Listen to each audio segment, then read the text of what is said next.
Down. Okay, here we go. Club's closing 1:30. That part. And welcome back to Give Them Flowers. Thanks y'all for joining me again. Today I have my BFF, my sister, Marley Billie D. Thank you for being here. Of course. So, what's going on? What's up? In the art world, in my Period. MBD world. Period. Shoot. Tell the people who you are. Well, I'm Marley. Go by Marley Billie D. I'm an artist, muralist, head of the visual fine arts over at Luther North High School. Accolades. I guess. Yeah. Mm-hmm. I guess. It was the mirrorless for me. Because you didn't. Yeah, I'm like, That's new. Yeah. That's new. Yeah. It was exciting to put that on there. Mm-hmm. I don't know. You talking about what's new? I'm in school full time and teaching full time, and so I think that's been having me pause on my artistry a bit, just to kind of like reset and take myself a little farther. Okay. So, do you think that's needed right now? Yes. Yeah. Because I feel like artists, like, we just be going. And I feel like, both of us, I'm not going to get into my life right now, but I just think it's always nice to have like that separate thing that's like a little different from what you're doing to inspire you for like your next project. Absolutely. Well, I always do a project usually every year in the winter or fall. In the wintertime I usually try to do an annual art exhibit. And this is the first year I didn't do one in the last 3 years. But I think it was intentional, and I'm loving that I didn't. I just got back from El Salvador, and so I met an artist there, and he kind of challenged me. He made me feel away a little bit. Okay. I was showing him some of my work, and he was like, "Oh, great! This is great. This is beautiful." And I was like, "Thank you." And then I seen some of his work, and I was like, "Oh, this is amazing. This is amazing." And he was like, "Yeah, I like to reflect the times. And what's going on." And so a lot of his stuff was showing everything going on with ICE and immigration and all of that. That makes sense. And so it was very interesting because he had, what am I trying to say? He had an actual scene in his pieces. Whereas with mine, the last few years, I was going over childhood a lot. And I was doing a lot of scenes from childhood. Yeah. And so when I seen his work, it made me think of Nina Simone. Yes, I was just thinking this moment. He said, "I'm going based off the time." Yeah, when he was like, "You can't possibly, be an artist and don't reflect what's going on." Right. And so he made me feel away. You know what I mean? Without even realizing it. Because I'm like, dang, I guess I just been doing a lot of my past and childhood. Which I feel like there's nothing wrong with that either. It's not. But you want to, did it inspire you to like kind of go back to my roots? Cause think about it. I mean, when we first met, think about the stuff that I used to paint. I used to educate in my paintings. Right. Like, what am I educating now as much when I'm talking about childhood? Like, I feel I'm educating a little bit. Yeah. But we still got a lot to like get done. It's the 100th year. Yeah. You know what I'm saying? The Black history and all that. Yeah. But talking to my students, these kids. Oh my God, T. Yeah. I played, what song did I play? I played, oh my gosh, I can't think of the song I was playing in class. Superstition. Yeah. By Stevie Wonder. Yeah. I'm playing that in class, and I said, anybody can guess this song, I give you 5 points on your assignment right now. Yeah. Nobody in class knew. This juniors and seniors. Nobody knew. One kid said, Luther Vandross. Somebody else said Marvin Gaye. What are their parents teaching them? That's what I said. Yeah. I got so annoyed. I paused class and I said, "Nah, now we gonna listen to A Change Gonna Come." And I was like, "Do y'all Everybody gets 5 points taken off." Everybody. What do you mean? Yeah.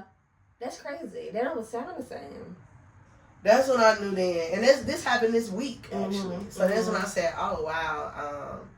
I need to definitely sit down and reflect and figure out what do I want my work to kind of move into again." Yeah. Because I feel like the education aspect of my work and how the origin of it is not really there anymore, and I would like to bring that back. So that's where I'm at. That's right. So let's take a step back. Oh gosh. Let's take a step back. Who is Marley Billie D? And how did you get to Billy? Billy. Girl. Marley. Because it is a solid name. It is. It's solid. It definitely leaves like a statement for sure. It is. And it's crazy how it even came about. Well, I met you at St. Louis Artworks. Right, yeah. And so what's funny is with St. Louis Artworks, that's how Marley came about. I don't think I knew that. Yeah, they started calling. I kind of was trying to have my own little alias or whatever. And also, too, we were in high school. So it's like, I'm about to be in college. I'm trying to change my identity a little bit. Literally. I'm not the same person. I'm not the same person. Yeah. Please don't call me Mar Tyler. That's really what it was. And my one cousin, she'd call me Marley Mar. Now, she used to be like Marley Mar, like Mars, or whatever. And I loved Bob Marley, and I don't know what happened. I don't know if it was just while I was at Artworks, I was just like, yeah, call me Marley. And it just stuck. It stuck. Yeah. And people started calling me Marley. The Billy didn't come to college, actually. That whole Marley Billie D came in college. Whereas, I don't know, you remember Sal. So Sal, she used to call, like, I don't even know, she used to call me Bob or Bob. I was like, don't call me Bob, instead of calling me Marley. And so she was like, okay, Billy, I'll call you Billy instead of Bob, So it was like, that we played off of that. Yeah. And then I started listening to Billie Holiday a little bit. And I actually liked Billie Holiday's music, and I liked the spelling of it. And I was like, okay, Marley Billie. Wow, I don't think I knew that. Wow. Yeah. Cool. And then my last name was Davis. Right. And so, I wanted to still keep some of that identity there. So I just said Marley Billie D. It kind of stuck. Okay. It's giving actress, because that's what a lot of actors do. Like, they like change their name. Yeah. And it's like, it's kind of completely different from what their actual name is. Yeah. It's like Jamie Foxx. Yeah. Like, that's not his name at all. But he felt like Jamie, like, it's a woman's name. It's just like, I'm just going to kind of confuse people. A little more universal. Yeah. I like that. So, like, walk us through, like, your journey as an artist. Like, I feel like I've been knowing you. I mean, of course, we knew each other in high school, like, into high school. But we didn't talk like that. We know each other. So, we college. love each other. In college, walk us through that, because I feel like when I first met you, you was more so on the photography side of things. Oh wow, yeah. Like you was like drawing and painting, but like you really was like heavy on photography. I was. So you definitely are like a multidisciplinary for sure. Yeah. And I feel like I'm, you be trying to pick it up and you end up putting one down. Yeah. I don't know. As far as my artist journey, I started out, and actually photography fell in. I went to go to school for graphic design. Yeah, I know. That's what, I mean, that's how I went to college. I went to college for graphic design. Right. You asked the question. But no, I went to school for graphic design, and I just thought I was just going to be drawing and doing, art on the computer. That's really kind of the only thing I thought. But it was a requirement to take photography. Oh. Yeah, it was required, and I was able to put a camera on my student account. Wow. So I was like, well, yeah, let's see what this is about. Right, yeah. And I got really into it. You remember, I had one of my first projects in photography class. T was my muse. Yep, T was my muse. It's like when I was trying to be a model. Yeah. The fashion druggie was born. You know what? When I interviewed Jason, I was like, it's so funny because like my audience now, like, they don't even know about fashion druggie. That's crazy. That's the beginning. Exactly. That was before Dirty Blossom. They have no idea. Fashion druggie was the fashion. He said that was his favorite. I feel it. That's when you doing all the characters. You was like taking chances with the fits. It was a vibe. Very much ahead of my time. Fashion druggie was like before Forever 21. Yeah. You know what I'm saying? It was like a mixture of that and preppy. Yeah. You know what I'm saying? It was like merging Ralph Lauren and Fat and Forever 21 at the time. And nobody was really on that. Not at all. Look at you. So proud. Yeah. Yeah. So that's, I mean.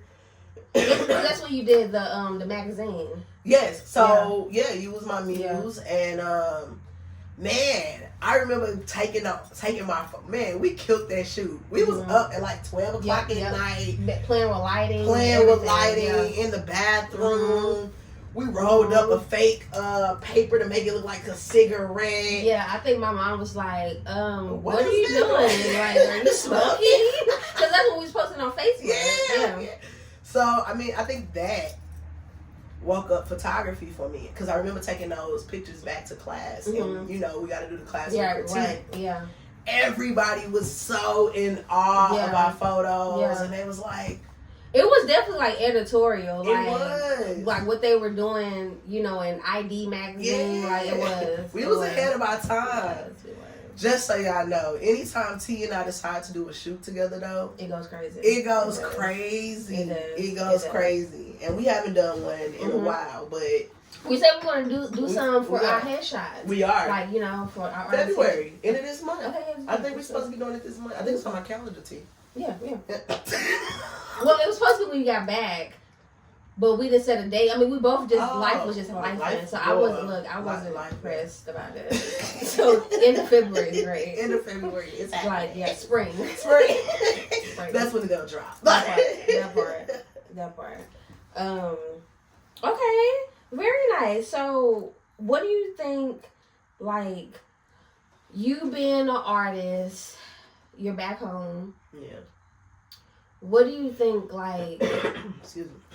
What do you think, like the St. Louis art community needs right now? Like, 'cause I feel like, as we, we've said multiple times, we was I feel like Chicago was like a burst of, it woke us up, everything. Yeah. Became adults there. Yeah. Really I mean, I can't speak for you, but me, as an artist, I really kind of found out okay, this is what I want to do. This is what I'm interested in. It just really opened my eyes. And I feel like when I came back here, I was just this has been done. Exactly. This has been done. Exactly. I think. So what do you think the art community here needs, or what would you like to see more of here? Honestly, I think I would like to see a little more of collaboratory working here, a little bit more. Yeah. It's almost like it's the same people, it's the same things that kind of move around here. Yeah. And I feel like it's more planning here than actual execution. Whereas in Chicago, you already know, we had 1 or 2 meetings, the event was happening. Yeah. And that was that. Yeah. You know what I'm saying? And so I also feel like sometimes our art scene here is very surface. And it could be pushed a little bit more. And I think that's just with being exposed to different events and being exposed in different cities, different crowds, yeah. Knowing how to elevate those experiences, in your own way. Way. And I think I'm very into immersive art, immersive experiences with the artistry, and I don't feel like it's a lot of that here. I feel like I try to create it when I do exhibits. But I do feel like it's a lot of stuff brewing here. Yeah. I will say that. It's a lot of things brewing. But people are nervous to have their own opinion and to work with certain people. Based off of maybe what they might have heard from someone else. Yeah. Or it's like nobody has their own opinions and nobody can walk their own It's like just do it and just see what, what happens. Yeah. You know what I mean? Yeah. No, I get that for sure.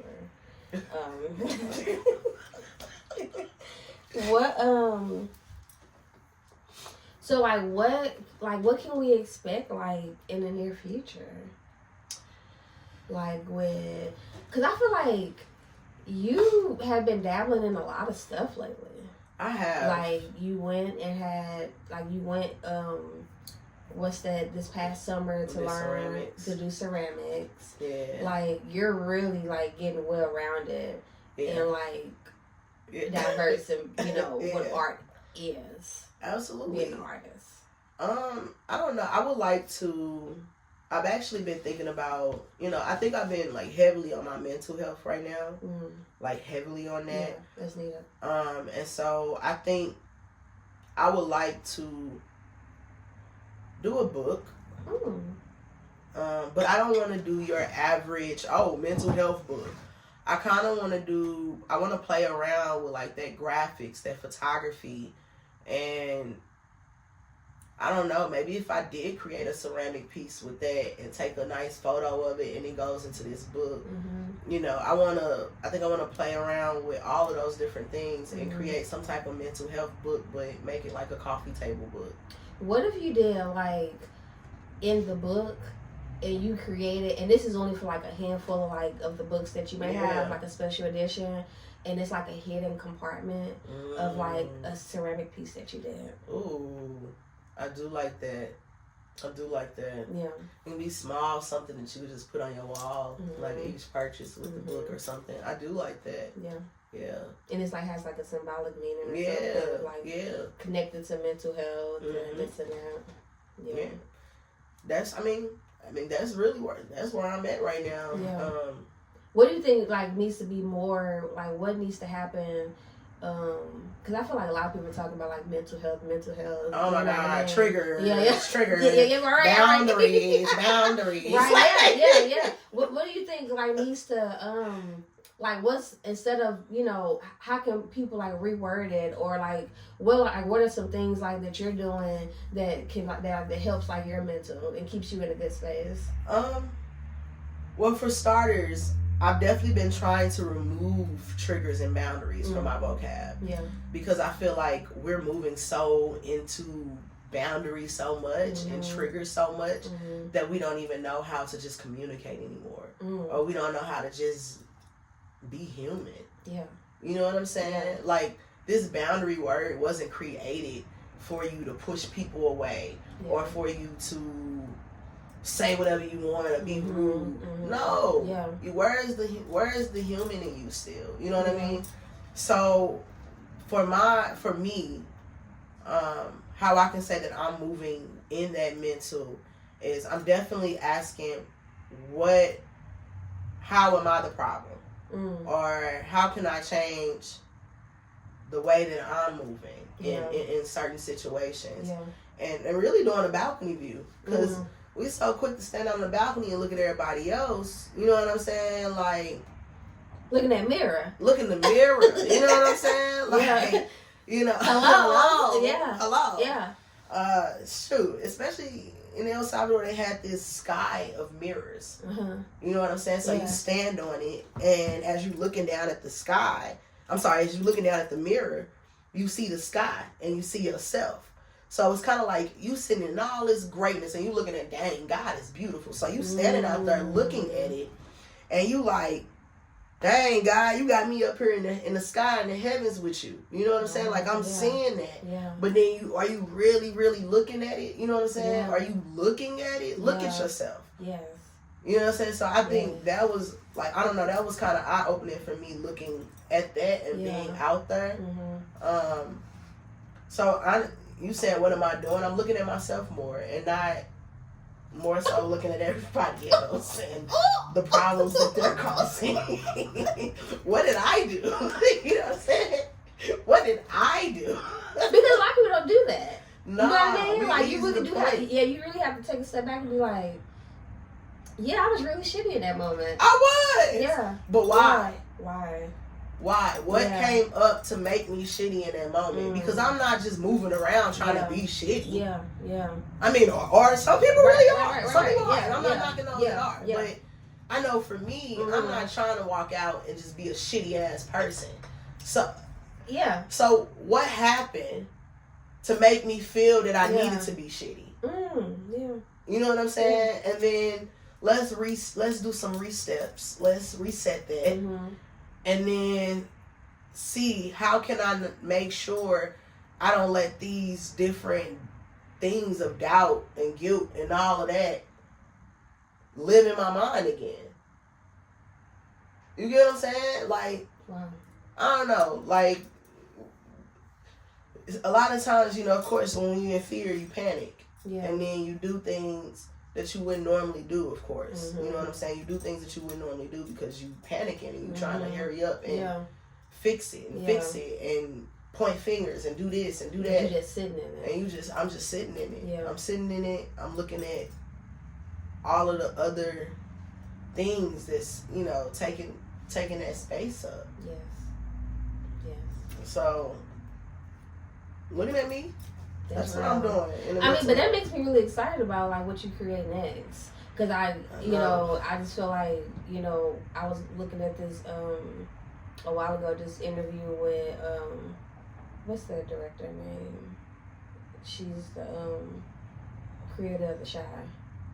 Oh, Lana Way. Yeah, Lana Way. And she was saying, like, you know, when people have, like, creative block or this or that, it's like a fear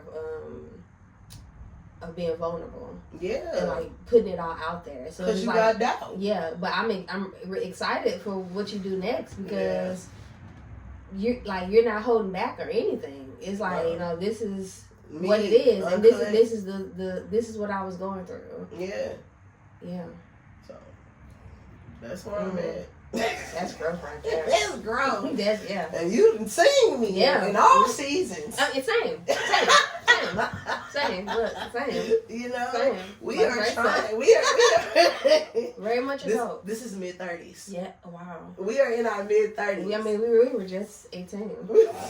Oh my God. Jesus. God. Just at 21. I wouldn't even mind going back at this point to just reset some things that I know now. I'm trying to think. I don't know. I would go back to reset some things. Like to go back, just to reset and come back, or like go back, reset, and like live it through again. I don't know. A part of me feel like I will live it through again, knowing what I know now. Okay. If you're able to do that, okay. You get what I'm saying? Yeah. Knowing everything you know now, would you go back? Think about the shit you could change. Think about it's just certain things that I know. I mean, of course, these things make you who you are. Right, I get all of that. Yeah. I get it. But you like, I could tweak a few. I could tweak a few things. No, that's right. Yeah. For starters, shoot, LaParis invited me to live out in New York when I was living there. She was like, "Cuz, just stay." I don't think I knew that. Girl, yes. You know why I came back? You go, just finish that first. Because I miss my fucking friends. You should stay. Give me a place to travel. Give me a place to visit, okay? And I was making friends there. Out the country friends. Yeah. You know what I mean? Yeah, so, missing friends and feeling like fear of missing out. And I mean, because your friend group was in Chicago. Yeah, strong. I got a strong friend group. Like, I love y'all now. So, it's just, you know, that was one of the biggest reasons I came back. Shoot, Tremonte bought my ticket back to Chicago. I forgot about that. I ain't had no money. I didn't have a way to get back. You know what? Shout out Tremonte because that was Big Brother. Big Brother. That was bro. We had a lot of people in Chicago looking out for us because we had moments of struggle. Struggling. Alexis. Struggle bus, okay? Okay, so who are some of like your influences? Because I feel like you come from a line of like artists. Yeah. Creatives. Definitely like intellectuals for sure. It's so interesting teaching art. I've been finding like about a lot of new artists. Okay. You know what I'm saying? Like I try to make sure that my students know a new artist every day. So it's been forcing me to learn about new artists every day. And is it just like, is it black artists or just like a mix of? I mean, I try to mix it. I mean, well, we are the blueprint. You know what I'm saying? Yeah. I know Frida Kahlo in there. You know, like, I mean, there's a woman of color too. You get my point. So you get what I'm saying. You said black, all black artists. But majority of my artists, you know, like, it's interesting. I've been photography wise, of course, Gordon Parks and Jamel Shabazz. I've been looking at them a lot lately again. Spike Lee, even going back through his stuff. I've been going through that again. even all the way down to watching A Different World. I didn't rewatch that series right now. Yeah, you know they're working on a new one too. I'm hip. Yeah, are you excited? I am excited, and I'm only excited because Jasmine Guy is a part of it. She's a part of it, and Dwayne is a part of it.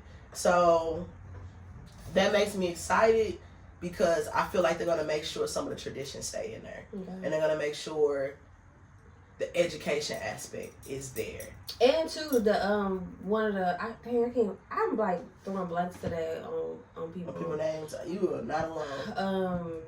But she was like one of the writers. Cree? Is it Cree? No, not Cree. I think she's a part of it too. She's a part of it. Debbie Allen. And Debbie Allen is a part of That's it. like, she really is the only person why I'm a little excited about it, because I feel like she's gonna really make sure. Make sure the education is up. But I mean, if you think about it, I feel like they did good with the Fresh Prince of Bel-Air though. When they brought that back. They did. But you know what? That's just me. I just be like, it's a hard thing to do. A reboot, but they did a really good job. They did a really good job. They were making it relatable for youth today, but also and still like with them like being curious, like the kids now being curious to go back and watch the original. Exactly. So that's what's making me kind of like, all right, I'm curious to see how they're gonna do it. Yeah, I'm curious. And shoot, I think Carton the Ritter was literally, be like that. I feel like we was just a high school version of A Different World. You know what I'm saying? I'm doing it because you always bring up Carton the Ritter. I don't try to, but it was a foundation. You know what I'm saying? Of course, being there when the time, it was like, ugh. You don't never like your school when you there.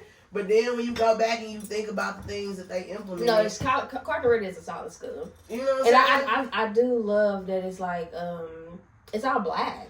Yeah. I really do love that. I'm just like, oh, these black kids in these uniforms. And like, they're respectful and smart and intellectual. Don't get me wrong, I mean, it's a little different now. However, the root of it all. When you were speaking there, like, I mean, I feel like when I walked through, everybody really was like, very respectful. Now that's the norm. Yeah, they were very respectful. They were. That is a norm. So that part didn't surprise me. You know what I'm saying? That's definitely a norm. Shoot, even working over at Lula North, you know, if you was to walk in, the kids gonna hold the doors for you. They gonna see if you need help, if you got stuff. I mean, that's just the norm. I feel like in those Christian schools and spaces. Yeah. So. Well, Carter Ritter, that's a Catholic school. Yeah, it's Catholic. Yeah. You know, I didn't know anything. I didn't even know Black Catholics was a thing until I met you. So what's interesting is St. Alphonsus Rock Church, the one I grew up at. That's the first African American Catholic Apostolic Church here in St. Louis. Yeah, I remember you telling me that. It's the first one. I had no idea. I mean, I thought we just came from just very different worlds. Very different worlds for sure. It kind of really was like a different world when we met each other. I was just telling somebody about this. Yeah. I had no idea. I was just like, Black Catholics. Cause you taught me something different. I was just telling someone about this. But basically, I didn't grow up. Okay, so I learned where I learned culture from. So this is the difference. This is some stuff that I learned from you in college. Whereas growing up, I knew all about, you know, Kwanzaa, African American culture, Black history, and, you know, these beautiful Black folks of politicians, and, you know, righteous Black folks. That was the stuff, political. This is the stuff that I grew up in. So when it was time when we went to college, and you put me on rap music, hear me out. You know, beauty supply. You know, you didn't wear gold tooth and nothing like that, but seeing these magazines of like, you know, culture, the African American culture aspect. You know what I'm saying? I didn't get that till college. Like the hood. The hood. Yeah. I didn't learn shit about the hood till college. Right. Yeah, it's true. You did. And I didn't think about that till recently, actually. And I was like, dang, I grew up Black. But I didn't grow up. But that's the thing that I feel like that we learn like as adults, especially like being like black women, Black people. Yeah.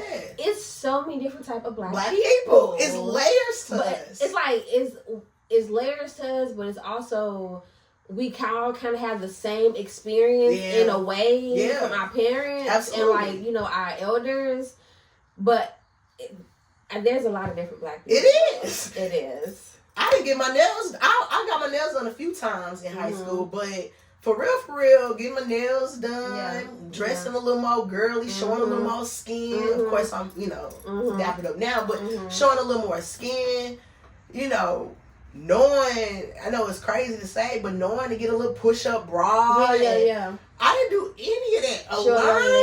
Show a little legs, take it right back. I didn't learn any of that until college, and you taught me that. Like, honestly, you know, I give you that. I was like, wow, the hood is fun. It's beautiful. It's a good time. It's a good time, and it's really beautiful because like so much stuff is like taken away from us, and like, you know, it. I feel like as a black person, you could say ghetto or when I hear from somebody else, it's just like, no, you don't have the right to say that. And I don't even think like our culture is beautiful. Like everything comes from it. Yeah, everything, literally everything. So it's just like, yeah, we are the blueprint. We are the blueprint. Seriously. You know, yeah. So that's something you. I don't even know if you realized that, did you? No. I mean, honestly, like vice versa. Like, I mean, I definitely like learned a lot of stuff from you when we were in college. Like, I didn't know like certain like, you know, black artists because like we wasn't taught that. Like, I kind of went to like a primarily like white school. Like it was black kids there, but I didn't go to. It was like it wasn't all black kids. No, I feel that. Like I didn't have a lot of black teachers. Like I had maybe one black teacher in high school, and it's maybe like two black teachers. Three, maybe I say three when I was in school, like in high school. So like the stuff, you know. I mean, of course, I definitely thought you were a little uppity for sure. And I didn't know it. I thought you were. We had this conversation. I thought you was uppity. I said, she just act like her shit don't stink. You know what I mean? That's how I felt about you. I definitely felt like that, for sure.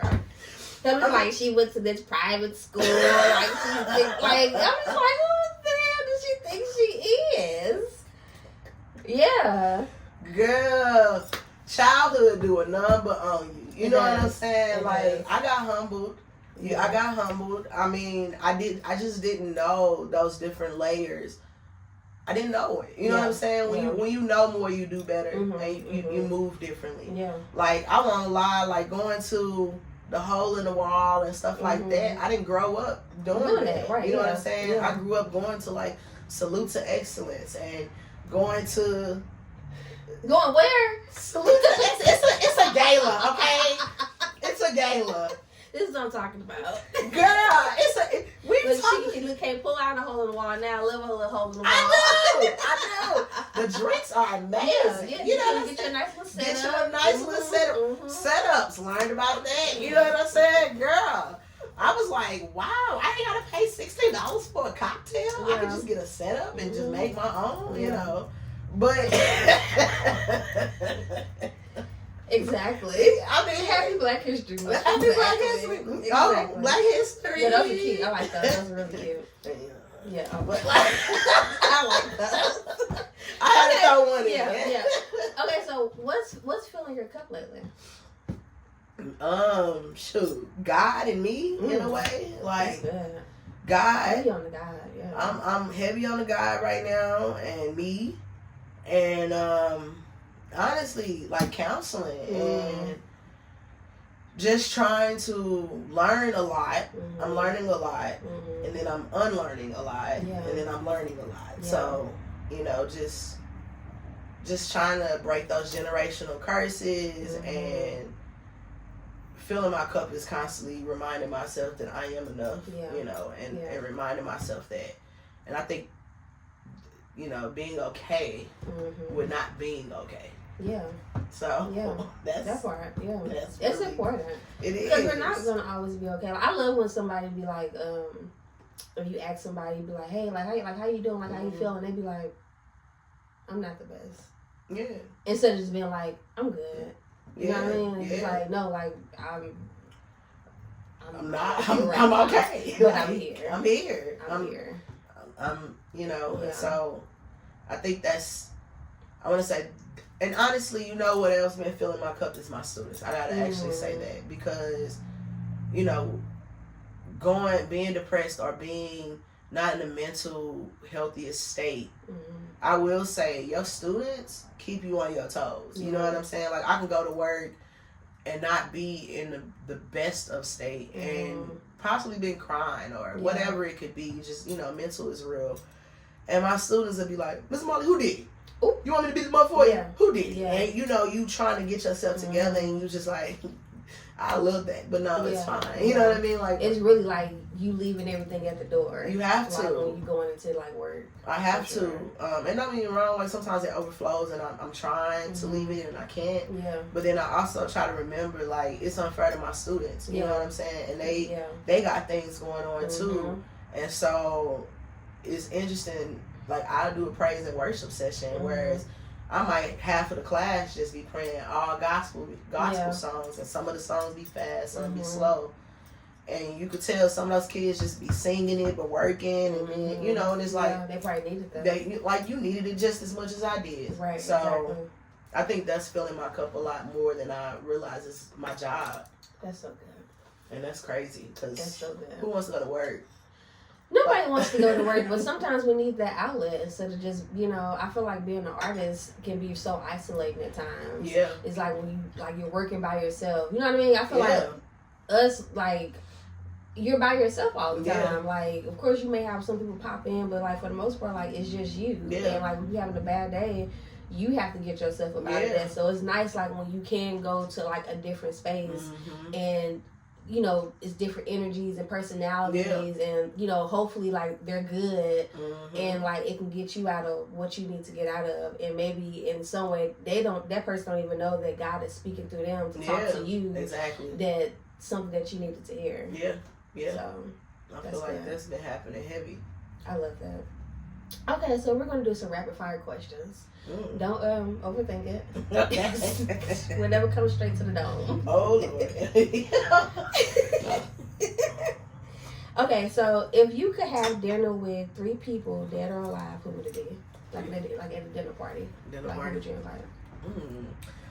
My granddaddy. I knew that was gonna be. You knew that was gonna be the one. Definitely my grandfather. Queen Latifah. Of course. You already know. Dang. I don't know my last one, actually.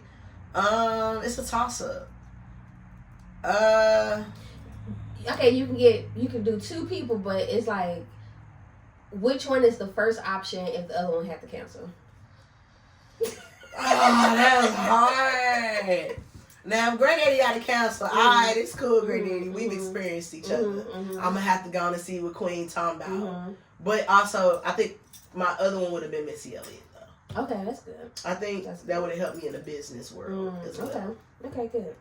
Okay, what's your guilty pleasure? Smoking. Okay. A joint. What's the biggest risk that you've taken recently? Love. Love. My biggest risk, I think, is love and trying to have trying to receive unconditional love the way that I give out unconditional love. So I think those been my biggest risk and my growth in that, I guess. Okay, Miss D. Girl. What's like the perfect morning to you? Waking up early. If I can get a workout in, that's amazing. Yeah. That's amazing. Getting a workout in, fixing me a breakfast sandwich, making sure I have a little time with God. So that's either me like having my gospel music flowing and going while I'm getting dressed, or, you know. And then definitely having me a cup of coffee and a joint. And then headed to wherever I'm going. But that's my mornings. So it sounds like just like a slow, easy morning. Yeah. Like being rushing and trying to do all this extra stuff. Yeah, I'm getting all those things done. Okay. Very nice. Okay. Well, thank you so much for coming and joining me on Give Them Flowers. Yeah. I think you're amazing. I think you're amazing. Thank you. I think you're amazing. I'm so glad. This isn't about me. This is about you. Okay, I'm sorry. But yeah, thank you so much. I think you're amazing. I am very much always inspired by you. Even though you didn't like me at first, but God led us together, and God spoke to your grandmother to give me a chance. And look what it turned out to be. Best of friends. No, seriously, I really am. I'm super proud of you. I'm so excited for the world to continue to see like who you are as a person, as an artist. You have so much to offer the world, and yeah, anybody that you come across anybody that come across you is very blessed. Oh, like truly. Don't give me all teary-eyed and stuff. I saw you get a little teary-eyed. I did have to hold it back, but yeah, truly. Yeah, people truly. don't need to see all that. But yes, thank y'all for watching Give Them Flowers, and follow us and subscribe on YouTube. And where can the people find you? Marley Billie D on IG and Facebook or Facebook. Wow, right? I have my social medias are. Yeah, you don't care about social I don't really carry that much. What about your website? My website is www.marleybillyd.com. Yeah. Okay, cool. Thanks, y'all. Bye. Bye.